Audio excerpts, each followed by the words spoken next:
Na Prever FM, você começa o dia bem informado. Amanhã, dia 21, é o Dia Mundial da Síndrome de Down. Bom dia, Gisele, bom dia, satisfação em tê-la aqui, viu? Bom dia, Márcio, bom dia a todos os ouvintes, é um prazer enorme estar aqui. Falar sobre a síndrome de Down é uma missão que eu carrego comigo, porque eu sou mãe atípica, sou mãe da Isabela, que tem 8 anos e tem síndrome de Down. Então essa data para mim é muito importante, é um prazer estar aqui. Vocês estiveram nesta semana também na Assembleia Legislativa, né? Eu gostaria que você, para a gente começar esse bate-papo, que você falasse da importância de ter ido e o que foi falado na Assembleia. Márcio, nós temos aí uma luta muito grande a respeito da inclusão. Então estar em São Paulo essa semana significou muito para todos nós, para todas mães atípicas do nosso grupo, da nossa comunidade, porque ainda existe muito preconceito, muita dificuldade de inserir essas crianças na escola, e todas as crianças que apresentam o quadro de síndrome de Down, uma pessoa com síndrome de Down, ela precisa de muitos recursos para se desenvolver, e muitas vezes isso é negado, apesar de ser um direito, né, que consta na nossa lei. Mas as mães lutam muito por isso. Então esse momento em São Paulo foi muito importante para divulgar as necessidades e lutar por essas crianças, essas mães, essas famílias que estão em busca de inclusão e dos seus direitos. Você acredita que a falta de conhecimento sobre o assunto é fundamental para que exista tantas dificuldades assim? Eu acredito que sim. Por isso esse momento para nós é tão importante, essa abertura aqui, né, na rádio também, que alcança muitas pessoas. Por exemplo, na minha maternidade, eu não tinha tanto conhecimento.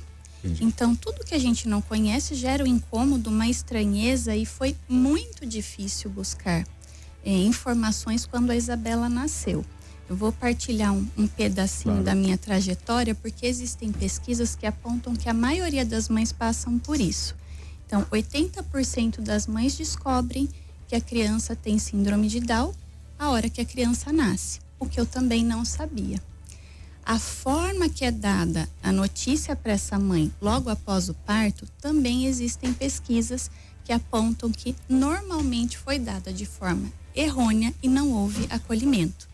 Então, tudo isso a gente precisa levar para que os profissionais também tenham conhecimento e consigam acolher, porque a gente faz todo um planejamento e sonha com aquela criança. E aí, no momento que ela nasce, a gente recebe a notícia. E aí, o que fazer com isso? Desde que o profissional que está ali atendendo tenha um direcionamento, tenha informação, isso se torna menos doloroso. Não quer dizer que é fácil, mas é menos doloroso. Então, no meu caso, eu tive a Isabela, voltei pro quarto, entrei no quarto, o pediatra entrou e falou: mãe, tá tudo bem, mas pode ser que ela tenha síndrome de Down. E saiu. Nossa, virou as costas e foi embora. E foi embora. Meu Deus do céu. E aí, o que fazer com isso? Onde procurar ajuda, né? Então, logo depois da maternidade, nós fomos para um pediatra, como de costume, o bebê nasce, a gente passa num pediatra na mesma semana, e a pediatra me falou assim: ó, mãe, não tem nada para fazer, é só engordar. Só só engordar, porque normalmente eles falam, os primeiros dias, os primeiros meses do bebê, só precisa engordar. A Isabela nasceu bem pequenininha, mas por que eu trouxe o só engordar? Porque existe a intervenção precoce, a estimulação precoce. Então, esses bebês, eles precisam ser estimulados para andar, para falar, para aprender a comer, para sustentar o pescocinho.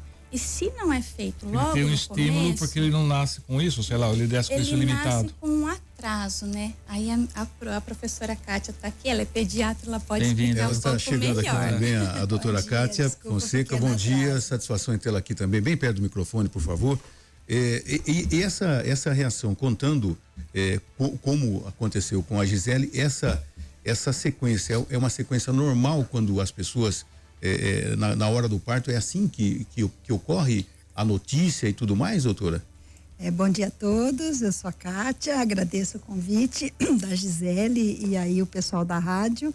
Desculpe aí o pequeno atraso, cachorros e gatos em casa com alguns pequenos problemas. Então, não era para ser, né? Não era para ser. Na realidade, a Gi traz já um pequeno problema anterior ao momento do nascer, né?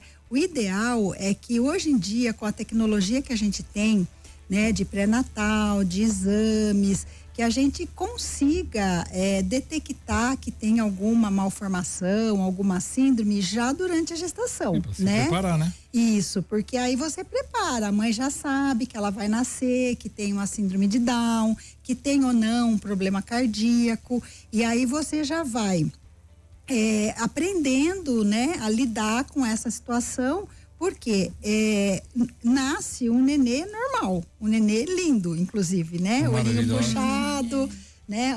Um nenê muito bonito.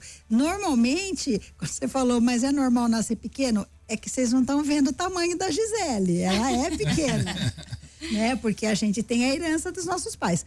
A maioria desses nenês são o que a gente fala de nenê a termo, de peso adequado, né? O que a Gi quis trazer é essa questão de que você pensa numa criança que nasce com o freio de mão puxado. Você tem que soltar esse freio de mão, né? Então, assim, eles vão fazer tudo, só que eles têm um pequeno atraso, né? Então, ele vai atrasando e vai fazendo, até que ele chega num ponto que ele faz tudo. Então, ele atrasa para andar. Andou, corre, anda de bicicleta, joga bola. A gente tem um time de futebol aqui em Botucatu. Que legal. Com crianças e adolescentes com síndrome de Down, né? Ele demora para falar. A hora que ele começa a falar, ele se comunica. A fala é o setor que pode ter um atraso maior na síndrome de Down. Então, realmente não é para ser desse jeito, né? A gente sabe que isso é uma realidade em Botucatu e no Brasil todo, mas não era para ser assim. E as políticas públicas voltadas para as crianças, os adolescentes com síndrome de Down? Foi um dos objetivos também da ida na Assembleia Legislativa de São Paulo, né? Bom, eu demorei um pouquinho para chegar lá na política pública, porque conforme eu falei, chegar no SUS, porque quando a Isabela nasceu, a gente procurou alguns profissionais e muitos não tinham informação. E aí, quando você tem, né, um bebê com síndrome de Down, você vai buscar informação onde? Na internet. Então, eu não tinha, a gente foi buscar. E aí, eu até comentei essa semana, acho que lá com as meninas, que parece que você chega e sabe mais que o profissional. E isso é muito triste, porque você lê, você se informa. Você se sente desamparada, né? E aí não tem uma curva específica. Teve um pediatra que eu falei, então, mas tem uma curva específica de crescimento para as crianças com síndrome de Down, que elas são mais baixinhas, né? E o pediatra não sabia. Meu Deus. Então você vai para o médico e confia que vai ser atendido e direcionado. E aí você percebe que ele também não sabe. E aí, durante a minha trajetória, a gente passou por muitos momentos assim. Eu fui entender que existia um grupo de pesquisa voltados para a síndrome de Down quando eu cheguei no Dawora, através da Ingrid, nutricionista, que estava levantando uma pesquisa. É importante falar de pesquisa, porque às vezes as pessoas não entendem como que um projeto desenvolve, através de pesquisa, né? E aí, através da pesquisa da Ingrid, eu me senti acolhida, porque a hora que eu cheguei, ela já sabia como a minha filha funcionava.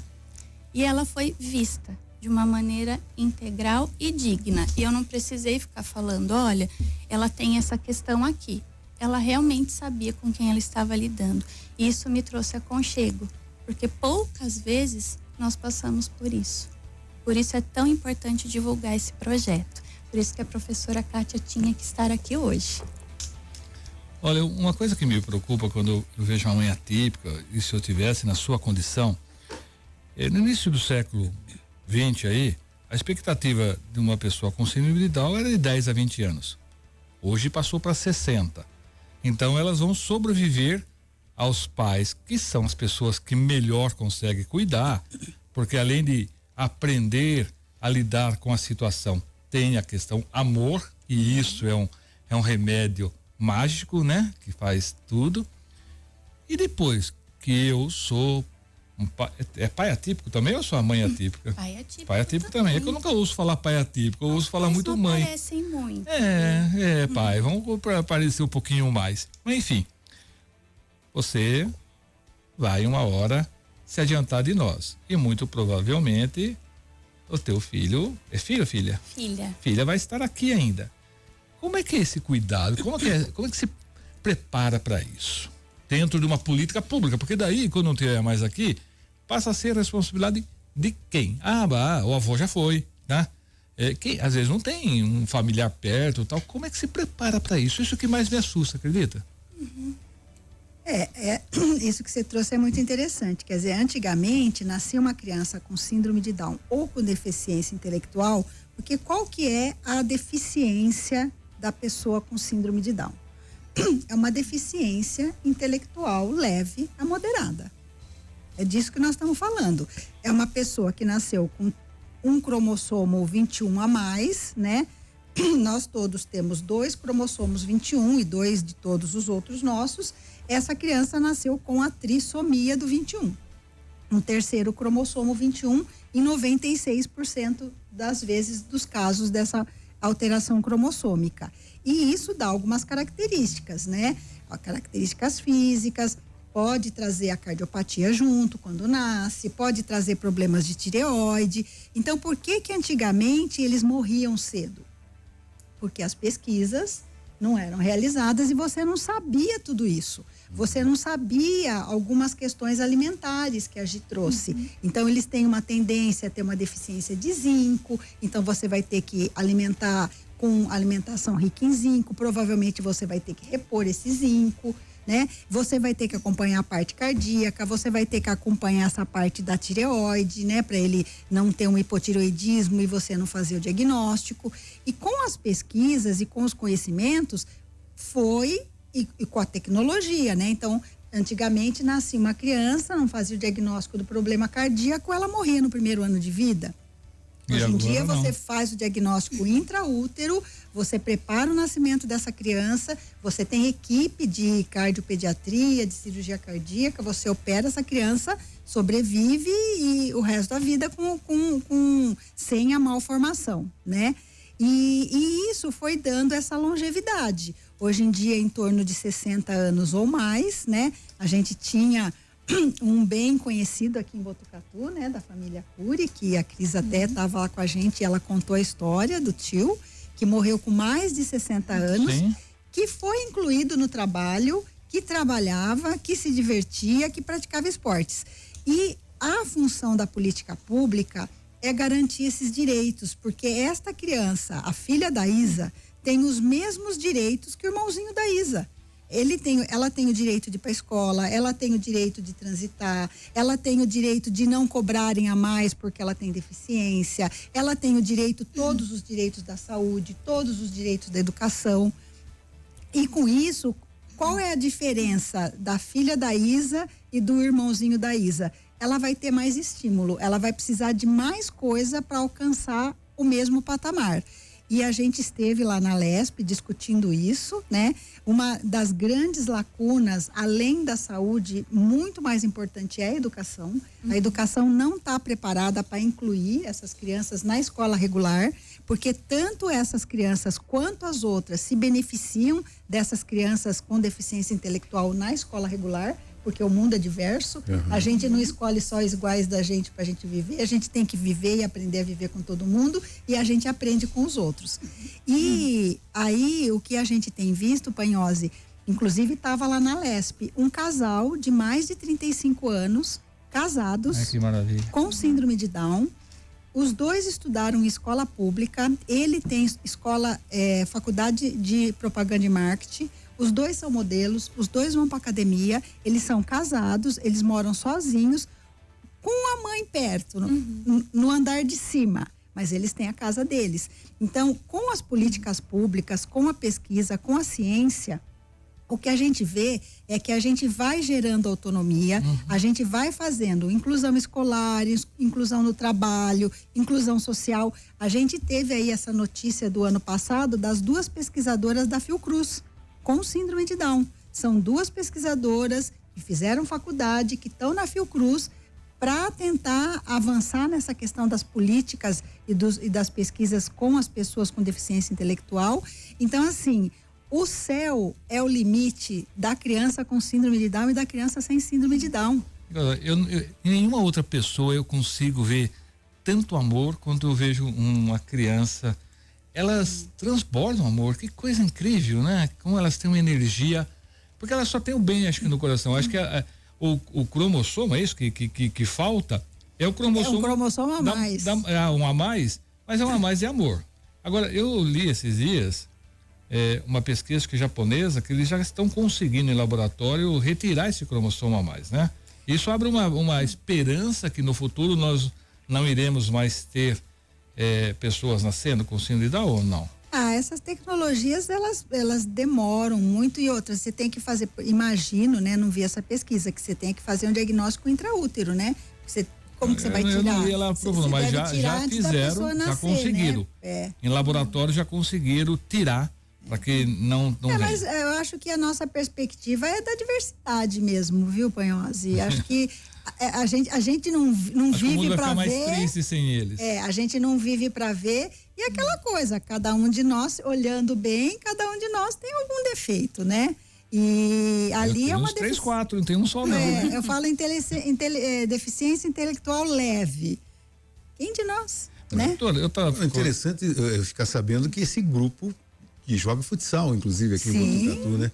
Eu acho que o Acontece já divulgou, inclusive, várias vezes desse grupo, e é muito legal, né? E essa interação entre as mães atípicas também, e como acontece deles jogarem o futsal, se divertirem e tal, e se encontrarem para uma prática esportiva também. Muito interessante isso, né? E muitos se profissionalizam, né? Natação, verdade. Tem gente na equipe de natação de Botucatu. Então não é só a diversão, é entender que eles provavelmente vão ter uma inserção profissional também com Eu isso, acho né? que é a questão da oportunidade, né, Pro? Porque quando a gente olha, automaticamente você já classifica, não vai conseguir. Acho que não vai conseguir fazer isso, não vai conseguir fazer aquilo, e aí você não oportuniza. Então, a diferença, é importante falar que não tem grau. Então, as pessoas olham e falam, ela tem grau leve, ele tem grau leve. Não tem grau, né? Tem oportunidades. Quando você oferece, a criança aprende. Então, se não é oferecido, como é que você vai saber que ela consegue? Mas existe um preconceito de oportunizar. Vou contar uma breve experiência, tenho muitas, mas vou compartilhar, porque eu sei que tem mães ouvindo. E nós adoramos histórias aqui. Né? A Isabela ama dançar, ela sempre dançou, ela faz balé, e aí uma profissional, na primeira apresentação dela, falou, mãe, melhor ela não se apresentar. E eu falei, por quê? Ela não tem problema com som, ela não tem problema com luz, ela ama o palco, ela é muito aparecida. Ela ama dançar, por que não? Vai expor demais. Aí eu falei, é uma profissional com preconceito. Eu falei, não tem problema. Se ela subir, dançar metade da música, ela subiu. E ela vai dançar. Então, isso existe até dentro dos profissionais que nos atendem. É triste isso, né? É muito triste. Eu acho que a Gisele, ela poderia dar mais esses exemplos, porque realmente ela é uma mãe diferenciada. Ela tem essa visão aberta, porque às vezes essa própria exclusão vem dos pais. A gente falou aqui fora do ar, que antigamente a gente não tinha, parece que não existia. Por quê? Porque os pais escondiam as pessoas em casa. Então, será que isso já avançou 100%? Todos os pais estão preparados para lidar como a Gisele lida? E aliás, eu vi a Isabelinha dançando, é sensacional, ela é maravilhosa no palco. Então, assim, todos os pais estão preparados. Quais são as dificuldades, né? Quando você contou da gestação, que não foi, que é um outro detalhe depois que eu também quero tirar uma dúvida com a doutora, mas nessa questão do encaminhamento, do desenvolvimento, de levar para a escola, qual é o papel da mãe, do pai, nesse processo de falar, olha, não tem grau, ela só precisa de oportunidades. Como é que é esse desenvolvimento, Gisele? Olha, no meu entendimento, não quer dizer que o meu é o correto, mas eu entendo que quando nasce uma criança, não só com síndrome de Down, mas com autismo ou alguma deficiência, a sociedade, no geral, ela quer achar um culpado, né? E no caso da síndrome de Down, muitas vezes eu ouvi que é por conta da idade.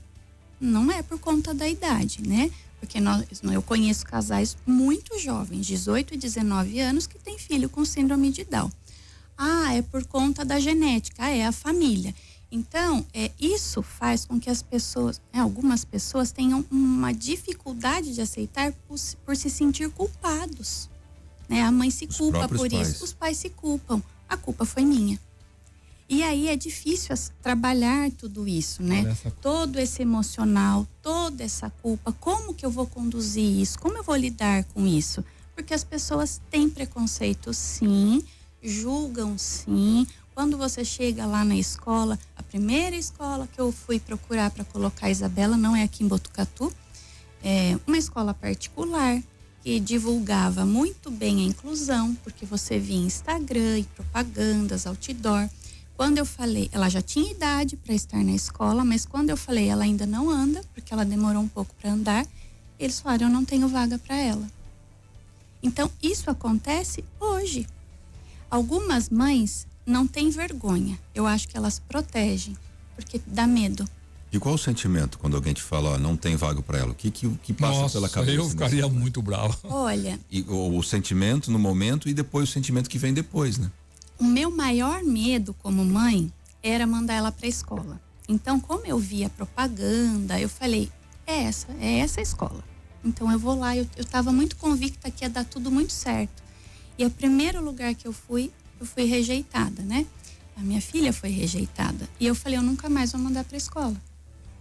E aí, não, tem que ir para a escola, né? Então, um pediatra que nos acompanhou, não, manda para a escola. Ela precisa conviver e fazer essa troca com os pares, e quanto mais estímulo, melhor. Ela precisa ir, né? Fui trabalhando aquilo, ela precisa ir porque vai ser bom para ela. E aí eu tive a graça de encontrar um colégio onde a proprietária tinha um irmão com síndrome de Down. E aí a gente foi na entrevista e fui falando, eu falei, não vou falar que ela tem síndrome de Down porque ela não vai ser aceita. E aí eu falei e ela falou assim, não, tudo bem, nós temos outros alunos. Eu falei, mas ela não anda. Ela falou, mas ela vai andar. Eu falei, é aqui. Que alento, né? Existem lugares que acolhem, sim, mas não são muitos. E a gente vê muitas mães, né, professora, que tem uma dificuldade. Aí entra a política pública. Aí entra a política pública, quer dizer, a mãe está fragilizada e a política, cadê? Cadê a saúde? Cadê a educação? São direitos. Você vai falar isso para uma pessoa que não tem síndrome de Down? Seu filho não anda, seu filho não saiu da fralda, você não vai entrar na escola?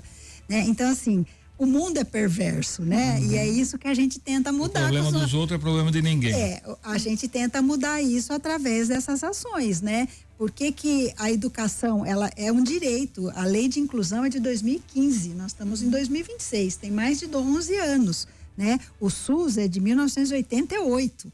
Então, a própria mãe, ela acaba não buscando os seus direitos porque ela desconhece muitas vezes, né, Gi? A gente tem visto isso. E por outras vezes, ela recebe um não igual a Gi recebeu, ela fala, nossa, então isso aqui que estão dando pro meu filho é suficiente. Não, não é. O direito dele é o mesmo direito nosso, né? Direito de entrar na escola, de estar na escola regular, transporte público, né? Algumas têm direito ao benefício. Então, eu acho que é essa questão, né? A mãe está fragilizada e o município, o estado, não deixam ela ter o direito dela. É isso que a gente também avançou, né? Com as mães nesse grupo que agitar, a gente entendeu que era interessante e importante elas também entenderem mais da própria legislação. Interessante. Agora são 7h27, Lorival. Daqui a pouco a gente continua o nosso bate-papo. Nós estamos recebendo aqui a doutora Kátia Fonseca e a Gisele Bernardino falando sobre o projeto Da Hora aqui no Primeiro Jornal, que vai para o intervalo e volta já já.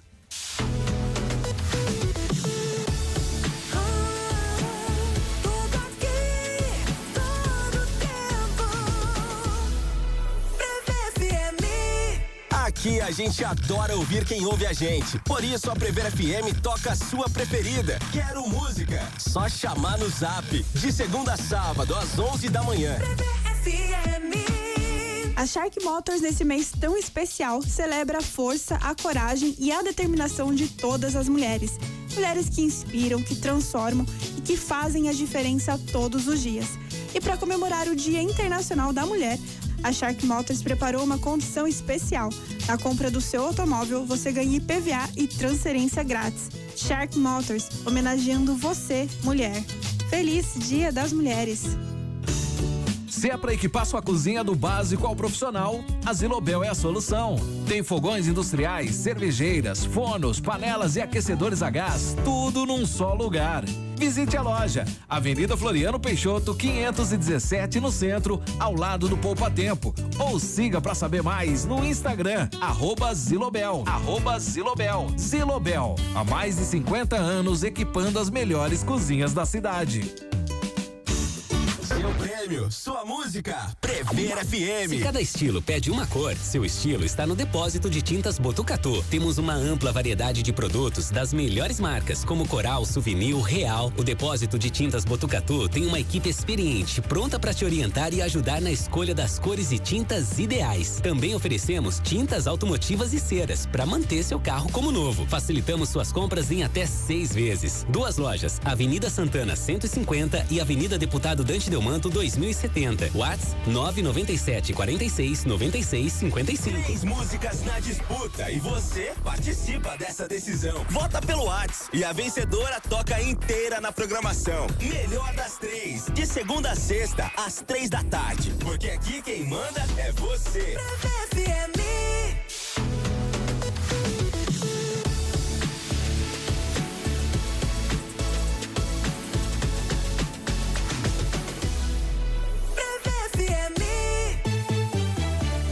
Agora 7h30, voltamos com o primeiro jornal aqui na Prever FM, hoje conversando sobre o projeto Dá uma Hora, com a doutora Kátia Fonseca e também com a psicóloga Gisele Bernardino. Lorival ia fazer a pergunta, Lorival, Sim. por favor. Eu não falo em culpa, ninguém é culpado por ter um filho assim, né? Assim como eu falo lá no velório, que não pode culpar o defunto por morrer. Se ele pudesse escolher, nem morrer, ele ia morrer. Então vai acontecer, outras crianças vão nascer. E isso é um fato absolutamente normal dentro da nossa sociedade. Bom, se não tem culpa, mas existe algum fator que pode se ter uma maior propensão, maior possibilidade, né, de ter um filho com síndrome de Down? A população em geral tem essa ideia, né, de tipo, eu vou ser mãe mais velha, eu tenho um risco maior de ter uma criança com malformação. A população em geral, qualquer mulher tem o risco de 2,5% de ter algum bebê com uma malformação cromossômica, né? Número de cromossomos, pedaço de cromossomo. Então, 2,5%. Então, tive filho com 18, 20, 22, 2,5% pode ter uma criança com síndrome de Down, né? 3 cromossomos 21.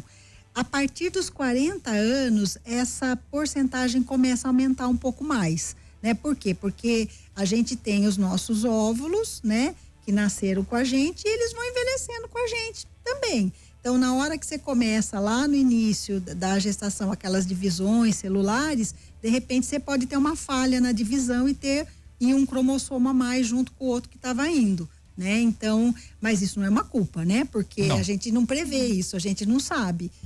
Não sabe quem, não sabe, né? Esse é uma das formas. A gente tem 5% que é um outro tipo, que não são 3 cromossomos, que aí ele passa a ser mais frequente numa mesma família, né? Então, por isso que é importante, além de você ir no pediatra para ter essa orientação do estímulo, do segmento adequado, dos exames, a gente recomenda, né? Você vê as características da criança com síndrome de Down. Você junta ali 7 critérios e você fala, essa criança tem síndrome de Down. Eu não preciso do cariótipo para confirmar que ela tem a síndrome. Mas para o segmento, para o aconselhamento genético, o cariótipo é um exame importante, tá? Que é uma das coisas que o nosso projeto, além dele facilitar essa questão do acesso a ter o exame do cariótipo, né? E aí provavelmente... O que é esse exame? Explica pra nós. É um examinho de sangue que você faz e que você olha a composição do cromossomo de você ou do seu filho. E aí mas tem algum que a mulher pode fazer? Fala, olha, o seu óvulo está cansadinho. Não, isso é quando a criança nasce. Antes não dá para fazer nada. Não, isso é quando a criança nasce. A criança nasce, você confirma e você pode até ajudar no aconselhamento genético daquela família a partir desse exame. Tá? Mas algum exame antes para saber qual é a minha chance de ter um filho. Porque a senhora falou que o óvulo ele vai ficando, sei lá, mais cansadinho, envelhecido, sei lá. Então pega se desse para pegar o óvulo da mulher, falar, o seu não vai ser bom. Vamos conversar aqui. Isso não dá. Tem fertilização in vitro, né? Quando você vai para uma fertilização in vitro, eles fazem algumas seleções. Mas também não é 100%. A doutora só tirou uma dúvida minha aqui, porque eu tinha a sensação que no passado, eu vou falar percentualmente, não em número absoluto, obviamente, havia menos casos. Mas que no passado as mulheres também tinham filhos muito cedo, muito jovens. E agora as mulheres, uma sociedade diferente, tá? Com a liberdade toda, elas estão primeiro cuidando de outras coisas, né? Profissão, encaixe profissional, para depois resolver ter filhos. Então eu acho que os estudos têm que avançar sim, porque esse é um direito da mulher ter filho com 40, 50, com quanto ela achar que deve ter, mas o organismo dela não está preparado para isso e precisaria talvez avançar nesses estudos, que já tem alguns estudos, né? Onde eles estão conseguindo eliminar essa possibilidade desse cromossomo a mais. Agora tem um detalhe interessante que me chamou a atenção na fala da Gisele logo no começo, que 80%, não sei se esse número é algum estudo sobre isso, é uma percepção local, mas 80% das mães que vão ter filho com síndrome de Down não foram avisadas durante a gestação. E a gente sabe que hoje, não sou médico, obviamente, vou aproveitar a presença da doutora aqui, mas não é tão difícil numa gestação notar que o feto já tem a síndrome de Down, porque ele não desenvolve isso durante a gestação. Não é? No 8º mês ele se transformou em síndrome de Down, não é assim que funciona. Por que esse número tão alto, doutora? A gente ainda tem muita dificuldade desse diagnóstico pré-natal que a gente fala, né? Você pode, logo no início tem a questão de você fazer ultrassom, né? Até 12ª semana, e você tem uma medida, né? Que você faz da distância aqui da nuca, que se ela tiver mais aumentada, né? Você fala, nossa, pode ser que tenha uma malformação, vamos para um exame mais específico, né? O exame mais específico é você coletar mesmo o líquido amniótico e você fazer do líquido amniótico da gestação o exame para ver se tem a trissomia do 21, né? Aonde que isso acontece muito, né? É na Europa, em que o aborto é legalizado, tá? Então, na Europa, as culturas são totalmente diferentes. Então, se eu tiver uma criança com trissomia do 21, eu posso abortar. Então, eles fazem esse exame. Não acho que isso é adequado de forma nenhuma, mas eu acho que a gente poderia avançar mais para ter melhor qualidade de ultrassom precoce até 12ª semana garantida no pré-natal e em suspeitas você fazer esse exame. Por quê? Porque aí você prepara essa mãe para receber essa criança e você prepara melhor até o próprio sistema de saúde para receber essa criança. Agora, Gisele, como é que é a convivência das mães atípicas, né? Eu acho que a troca de informações, de experiências ajuda muito, né? Olha, no momento em que eu estava bem perdida, eu conheci uma mãe que tinha já um filho, é muito minha amiga, e ele era um pouquinho mais velho. Sim. Porque qual era a impressão que eu tinha? Então, como o Panhose falou, antigamente a gente não via, mas quando a gente via, essa é a minha impressão. Era um adulto infantilizado, mal vestido, segurando um brinquedo, falando igual uma criancinha. Era essa a impressão que eu tinha. E aí, quando eu recebi a notícia, claro que naquele momento você pensa 1000 coisas, né? Mas eu falei, tá, vai ser um adulto assim? Será? Vamos pensar melhor sobre isso, vamos ver como que eu posso fazer para desenvolver e dar tudo que essa criança precisa. Mas era essa a impressão. E essa amiga me trouxe vídeos do filho dela. E aí eu falei, nossa, mas é assim? Porque ele brincava, ele corria, ele falava, ele ia para a escola. E eu falei, nossa, mas eu tinha outra visão. Então, assim, a minha compreensão sobre mudou porque eu tive contato com essa mãe. E aí eu falei, não, é possível. Porque se você pensar que você recebe uma notícia, que o profissional não consegue orientar, não tem conhecimento, você vai falar, é aquilo que eu vi lá atrás, é o que vai ser agora. E não é. Então eu faço questão sim de divulgar algumas coisas sobre a Isabela, não só para mostrar que ela é linda, porque ela é linda, mas também para que as pessoas vejam que eles são capazes. Porque foi a primeira coisa que eu fui buscar.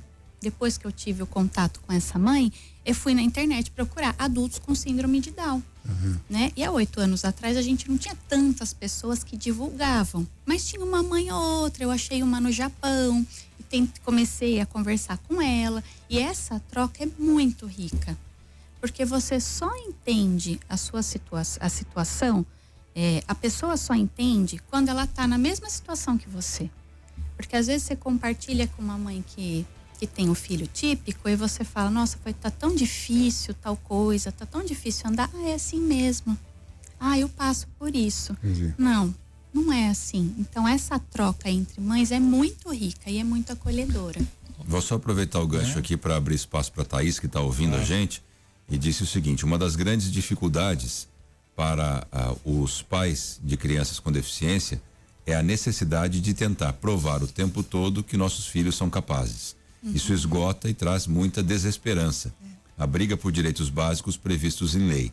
Literalmente lutar para que eles tenham o direito de existir. É a Thaís que participou com a gente aqui. E é uma realidade, né? Olha, isso aí vai de encontro às políticas públicas que a gente falou no início do nosso bate-papo aqui, né? E como é que foi o avanço lá na Assembleia? O que a gente vai ter de novidade nas políticas públicas nesse assunto tão importante? Teve alguma abertura maior, alguma esperança maior de outras políticas públicas? Eu acho que o mais importante ali, não sei se a Gi concorda comigo, é que a gente pôs, né, o nosso projeto, Faculdade de Medicina, Universidade, né, com financiamento da FAPESP, né, órgão público do Estado de São Paulo, financiador de pesquisas, junto com deputada Márcia Lia, deputada Andréa Werner, ligada à saúde, ligada à educação, muito ligadas a Botucatu. Pusemos também as famílias. Os agentes comunitários de Botucatu estavam presentes, porque a parceria nossa é com o município e a nossa Secretaria de Saúde é bastante ativa no nosso projeto, né? Que é de fazer com que essa dificuldade que a gente teve não aconteça mais, que os profissionais da rede estejam capacitados, né? Para ver as necessidades dessas crianças. E a gente teve institutos do terceiro setor, o Instituto Alana, né, a Federação Brasileira de Síndrome de Down, a Fundação de Síndrome de Down. Então, eu acho que o mais importante é ninguém caminha sozinho. Não adianta eu falar, ai mãe, vai você. Ou tipo, saúde, vamos nós. Não, nós temos que ir juntos, né? E eu acho que o mais importante foi deixar claro que existem as políticas. As leis, elas existem. O que falta é colocá-las em prática. Então, assim, o avanço temos as leis, precisamos colocá-las em prática. O conhecimento também que essas leis existem, né? Para que as pessoas possam cobrar também a existência da lei, fazer com que elas sejam cumpridas, né? Bom, gente, são 7h42, eu gostaria de agradecer. Mas deixa eu falar uma coisa para ela que a gente percebe nela, né? E é bonito ver isso em você. Esse seu amor, esse seu orgulho por ter uma filha, não pelo que ela tem, não pelo que ela não tem, mas pelo que ela é. Então, vocês aprender, e isso vale para a filha e vale para todas as pessoas que estão ao nosso redor. Aprender a amar as pessoas pelo que elas são, não porque a gente gostaria que fossem ou deixassem de ser. Eu acho que é o maior ensinamento, o maior dom, a coisa mais linda do mundo. Porque se a pessoa, eu só vou amar as pessoas que são o que eu quero que seja, ou que não são aquilo que eu não quero que seja. Eu acho que eu não vou amar ninguém, porque eu não vou encontrar essa pessoa perfeita aos meus olhos. Porque, que nem a senhora disse, ninguém é perfeito, né? Todo mundo tem manias, defeitos, né? Tem o seu jeito de ser. E amar as pessoas como elas são e como você demonstra aqui, o quanto você ama e ter orgulho, não é só amar, não, né? Ter orgulho de ter a sua filha, não pelo que ela não tem, não porque ela tenha mais, mas pelo que ela é. Isso é muito bonito e eu te parabenizo. Ai, muito obrigada, Panhose. Eu gosto de entender dessa forma e cada um tem um entendimento sobre. Por que eu, né? Porque eu tive uma filha com síndrome de Down. Eu entendo que tudo na vida é um aprendizado. E a minha filha veio para me ensinar. Sim. Né? E eu acho que o filho vem com esse objetivo mesmo, de ensinar para nós aquilo que a gente não conseguiu aprender durante a vida. E a Isabela me ensinou muitas coisas. Mesmo sem falar tanto, mas ela se comunica, mas me ensinou a olhar as pequenas coisas e a comemorar cada conquista. O valor das insignificâncias. André, a gente precisa terminar, infelizmente a gente ficaria até meio-dia falando tranquilamente aqui, porque o assunto é maravilhoso. A Ana Paula está ouvindo a gente, fez uma pergunta, eu respondi ela fora do ar, porque até já tinha sido respondido no comecinho. E o Gustavo Espadoto, que é nosso colega de trabalho aqui do Sistema Prevê, ele veio até aqui à porta, inclusive, e ele disse o seguinte: gostaria de parabenizar a rádio por mencionar a inclusão da trissomia do 21. Também sou pai atípico, Lorival. Tem pai atípico também. Minha filha tem T21. E a problemática maior ainda quando a falta de inclusão e a falta de conhecimento dos demais pais típicos e de políticas públicas. Então, obrigado por vocês virem aqui. Infelizmente, como eu falei, a gente tem que encerrar. Muito obrigado, viu? E contem sempre com a gente no sentido de divulgar todas as ações. Amanhã é o Dia Mundial da Síndrome de Down, né? E vai ter alguma atividade em Botucatu que vocês saibam?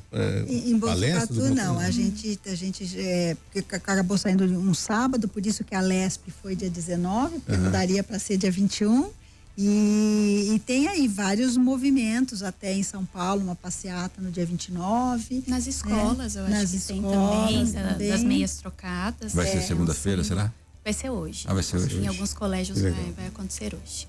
E a gente que agradece a oportunidade, para nós é um encantamento. Eu, como professora, pesquisadora e pediatra, eu só me encanto cada vez mais com essas crianças, né? Eu acho que é uma oportunidade da gente falar, da gente buscar os direitos e da gente mostrar que o que faz a diferença não é ter ou não um cromossomo a mais, é como a sociedade investe neles e como as famílias também empoderadas ajudam nesse investimento. Muito obrigado, doutora Kátia, muito obrigado, Gisele, parabéns aí para vocês, contem sempre com a gente, viu? Você ouviu Primeiro Jornal Prevê FM.